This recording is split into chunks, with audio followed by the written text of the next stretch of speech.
അപ്പോൾ നമ്മുടെ ഇന്ത്യക്കാരും മുഴുവനും വളരെ വിശ്വാസപൂർവ്വമായിട്ട് ആഘോഷിക്കുന്ന ഒരു ആചാരമാണ് നമ്മുടെ ശിവരാത്രി എന്ന് പറയുന്നത്. കുറേ ആചാരങ്ങളൊക്കെ ആയിട്ട് നോർത്തിലാണെന്ന് തോന്നുന്നു ഭയങ്കരമായിട്ട് ഇത് ആഘോഷിക്കുന്നത്. ഇപ്പം നമ്മുടെ കുംഭമേളയും അതും ഇതുമൊക്കെ ഇതിൻ്റെ ഒരു ഭാഗമായിട്ട് തന്നെയാണല്ലോ. അപ്പോൾ നമ്മൾ ഇതിൻ്റെ ഭാഗമായിട്ട് നമുക്കിവിടെ അടുത്ത് ആയിട്ടുള്ള ഒരു ക്ഷേത്രം ഉണ്ടായിരുന്നു. പുഷ്കർ എന്നായിരുന്നു അവിടുത്തെ ശിവജിയുടെ മന്ദിരത്തിലായിരുന്നു ഞങ്ങളുടെ ശിവരാത്രിക്ക് വേണ്ടിയിട്ട് പോയത്.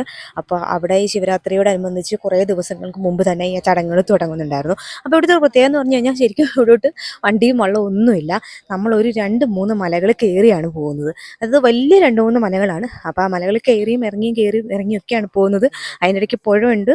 പുഴയിൽ നേരത്തെ ഒരു പാലുണ്ടായിരുന്നെങ്കിലും അതൊക്കെ പൊട്ടിപ്പോയിട്ടുണ്ടായിരുന്നു. അപ്പോൾ നമ്മൾ അതിൽ കൂടെയൊക്കെ വളരെ കഷ്ടപ്പെട്ടാണ് ഈ ഒരു മന്ദിരത്തിന് മേലേക്ക് പോയത്. പിന്നെ ഇതാ ഈ വീഡിയോയിൽ നിങ്ങൾ കണ്ട പോലെ ഇവിടെ വേറൊരു ആചാരമുണ്ട്. അതായത് ഇപ്പം ഞാൻ പറഞ്ഞല്ലോ ഇത്രയും മലയുടെ മണ്ടയ്ക്കാണ് ഈ ഒരു അമ്പലം ഉള്ളത്. അപ്പോൾ ആ അമ്പലം അവർ വീണ്ടും പുതുക്കുകയും വലുതാക്കുകയും ചെയ്തുകൊണ്ടിരിക്കുന്ന സമയത്ത് ഇവർ താഴെ കുറേ കട്ടകൾ കൊണ്ടുവന്നിറക്കും. നമ്മുടെ ഇഷ്ടിക പോലെയും അല്ലാണ്ട് നല്ല വലിപ്പമുള്ള നമ്മുടെ ഒത്തിരി കുറേ കട്ടകൾ കൊണ്ടുവന്നിടും. എന്നിട്ട് ഈ കയറുന്ന ആൾക്കാരെല്ലാം ഇതോടെ നമ്മളൊരു നേർച്ച കൊണ്ട് കൊടുക്കുന്ന പോലെ അല്ലെങ്കിൽ കാണിക്ക കൊണ്ട് കൊടുക്കുന്ന പോലെ ഈ ഒരു കട്ട കിറക്കി കൊണ്ട് കൊടുക്കുക ചെയ്യുന്നത്. അങ്ങനെ ഞങ്ങൾ മേലെ എത്തി. അപ്പോൾ ഇത് ക്ഷേത്രത്തിന് മേലോട്ട് കയറുന്നതാണ്. ഇവിടെ നിന്ന് ഭക്ഷണം പ്രസാദം ഒക്കെ ഉണ്ട്. ഇവരുടെ ഇതായിട്ടുള്ള കുറേ രീതിയിലാണ്. അപ്പോൾ എനിക്ക് വലിയ ഇഷ്ടമില്ലാത്ത കാരണം ഞാൻ കഴിച്ചില്ല. അത് ഇത്തിരി വാങ്ങിച്ച ഒരു തീർത്ഥം ഇതുപോലെ കഴിച്ചതേ ഉള്ളൂ. അപ്പോൾ ഞങ്ങൾ ഇവിടെ വന്നപ്പോൾ എന്താ ഇവിടെ ഒരു സ്വാമി ഇരിപ്പുണ്ടായിരുന്നു. അപ്പോൾ അകത്തേക്ക് ആരും അധികം കയറുന്നില്ലായിരുന്നു. അപ്പോൾ ഇവന് അദ്ദേഹത്തെ കണ്ടപ്പോൾ ഒരു കൗതുകം. ഇതാണ് അമ്പലം. അകത്തോട്ട് കയറി ഞാൻ അതിൻ്റെ വീഡിയോസ് എടുത്തില്ല. ഞങ്ങൾ കയറി തൊഴുതു, പക്ഷേ വീഡിയോസ് എടുക്കാൻ നിന്നില്ല. അപ്പോൾ സ്വാമി ഇങ്ങനെ ഇരിക്കുന്നുണ്ടപ്പോൾ ഇവൻ പോയി സംസാരിച്ചു. അപ്പോൾ ആരും അധികം അകത്തോട്ട് കയറുന്നുണ്ടായിരുന്നില്ല ആദ്യമൊന്നും. അപ്പോൾ ഇവനോട് അദ്ദേഹം വെള്ളം കുപ്പി ഉണ്ടോ എന്ന് ചോദിച്ചു. ആൾക്ക് കുപ്പിയും വെള്ളം കൂടി വേണമായിരുന്നു. ആള് പ്രയാഗിൽ പോയിട്ട് തിരിച്ചു വരുന്ന വഴിക്ക് അയാളുടെ കുപ്പി അങ്ങനെ കുറേ സാധനങ്ങൾ കളഞ്ഞു പോയി എന്നാണ് പറഞ്ഞത്. അപ്പോൾ ആൾക്ക് വെള്ളത്തിൻ്റെ കുപ്പി നമ്മൾ കൊടുത്തു. അപ്പം പിന്നെ അവൻ പോയിരുന്നു കുറേ നേരം കാര്യമൊക്കെ പറഞ്ഞു. അപ്പം നമ്മൾ കയറുന്ന കണ്ടപ്പോഴത്തേക്ക് പിന്നീട് കുറേ ആൾക്കാർ അകത്ത് കയറിയിരുന്ന് ആളുടെ അനുഗ്രഹമൊക്കെ വാങ്ങിക്കലും ആളുടെ കാര്യം പറയലും ഒക്കെയായി. അപ്പം ഭയങ്കര തിരക്കിലകത്ത് പോയി ഫുഡൊന്നും കഴിക്കാൻ പറ്റില്ലായിരുന്നു. പക്ഷെ നമുക്ക് ഫുഡ് വേണമെന്ന് പറഞ്ഞപ്പോൾ അവന് ഫുഡ് വേണമെന്ന് പറഞ്ഞപ്പോൾ ആൾ നിന്ന നിപ്പിൽ അവനെ പെട്ടെന്ന് അകത്ത് വിളിച്ചുകൊണ്ട് പോയി ഫുഡൊക്കെ വാങ്ങിച്ചു കൊടുത്തു.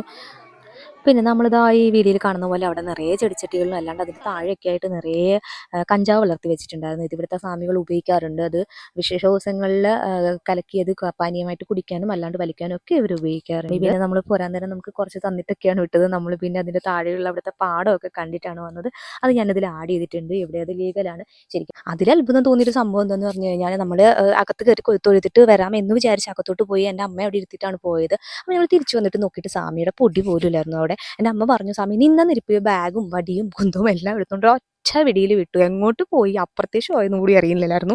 ഞങ്ങൾ പിന്നെ തിരിച്ച് താഴെ ഇറങ്ങുന്ന വഴി വരെ എല്ലാം നോക്കി. ആളെ പിന്നെ കണ്ടിട്ടില്ല. ഞങ്ങൾ പിന്നെ ഇത് വീട്ടിൽ വന്ന ശേഷം ഇതൊന്ന് ഉണ്ടാക്കി കുടിച്ച് നോക്കി. കാരണം നമ്മൾ വീഡിയോസിലൊക്കെ ഒത്തിരി കണ്ടിട്ടുണ്ടായിരുന്നു. ഞാൻ ഇതിന് മുമ്പ് വരുന്ന സമയങ്ങളിൽ ശിവരാത്രിക്ക് വ്രതമൊക്കെ എടുത്തിട്ടുണ്ടെങ്കിലും ഈ ഒരു സാധനം എനിക്ക് ഒന്ന് ടേസ്റ്റ് ചെയ്ത് നോക്കാൻ അവസരം കിട്ടിയത് ഇപ്പോഴായിരുന്നു. അപ്പം ഞാനത് നോക്കി.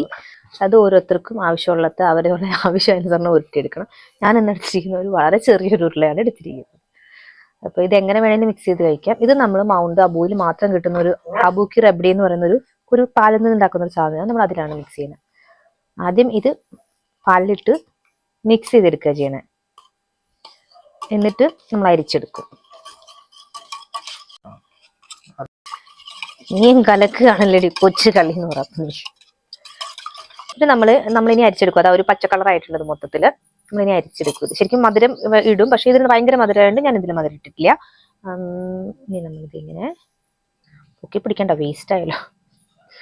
അരിച്ചിങ്ങനെ എടുക്കണം. അടുത്ത് നമ്മൾ റബ്ഡി ഇതിലോട്ട് ഇട്ട് കൊടുക്കാൻ പോവാം.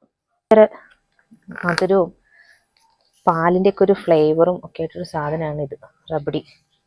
കണ്ടാൽ തോന്നുന്നു എന്തിനാ ഇത് ഒഴിക്കുന്നത്, തന്നെയും കഴിച്ചാൽ പോരെ എന്നർത്ഥം. ഇതാ അങ്ങനെ ഇരിക്കുന്ന റബ്ഡി. അയ്യോ പാൽപ്പായസം പോലെ ബദാമൊക്കെ ഉണ്ട് ഇതിനകത്തല്ലേ. നമ്മളിത് മിക്സ് ചെയ്യാം. ഇങ്ങനെ തൈര് പോലെ ഉണ്ടല്ലോടാ. പണ്ട് എൻ്റെ അമ്മ ഇങ്ങനെ കുടങ്ങിൽ തൈരിനകത്തിട്ട് തരുമായിരുന്നു. ആ ഓർമ്മ വരുന്നു എനിക്ക്. ഓർമ്മകൾ പൊതുവിടണ്ട തരാം. നമ്മളിങ്ങനെ കാഷ്യൂനട്ടൊക്കെ വെച്ച് ഡെക്കറേറ്റ് ചെയ്യുന്ന പോലെ എൻ്റെ ഇല ഇങ്ങനെ ഓൺലി ഫോർ ഡെക്കറേഷൻ. ഞാൻ ചെറുതായിട്ട് ഇവിടെ ഒരാൾ അവിടെ ഇരുന്ന് നല്ല മണം കേട്ടിട്ടായിരിക്കും ഭയങ്കര വിളിയാണ്. അപ്പോൾ ഒരു ഇച്ചിരി ലേശം കൊതി കളയിച്ചില്ല നമ്മളിങ്ങനെ കൊതി കളയാൻ വേണ്ടി ഒരു തരി സാധനം അതവിടെ ഇരിക്കുന്ന മുതൽ കൊടുക്കുന്നുണ്ട്. ഐ ഇറങ്ങോടെ